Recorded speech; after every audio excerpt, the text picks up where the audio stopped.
Everest company टीमच्या हस्तक्षेपानं Everest बनावट मसाल्याची ओळख झाल्यानं लासलगावला इको कारमध्ये एव्हरेस्ट मसाल्याचा बॉक्स आढळून आला.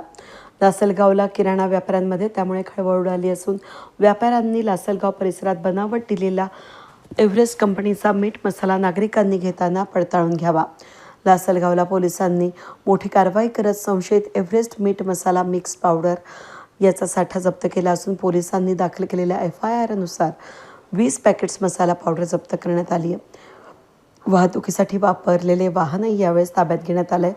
या प्रकरणी लासलगाव पोलीस ठाण्यात गुन्हा दाखल करण्यात आला आहे. पुढील तपास सुरू असून FIR नुसार ही कारवाई 4 जून 2026ला करण्यात आली. व्यापारी आणि ग्राहकांनी सावध राहावं. मसाले किंवा इतर खाद्यपदार्थ खरेदी करताना बिल घ्यावं. उत्पादनावरील माहिती तपासावी आणि संशयास्पद माल आढळून आल्यास तात्काळ अन्न आणि औषध प्रशासनाला किंवा पोलिसांना माहिती द्यावी. पोलिसांच्या या कारवाईमुळे बनावट खाद्यपदार्थ विक्रेत्यांमध्ये खळबळ उडाली असून पुढील तपासाकडे सर्वांचं लक्ष लागलं आहे. लासलगाव पोलीस स्टेशनचे सहाय्यक निरीक्षक दीपक पाटील यांच्या मार्गदर्शनाखाली निरीक्षक साळुंके यांच्याकडे तपास देण्यात आला. विद न्यूजसाठी प्रतिनिधी कैलास उपाध्ये, लासलगाव.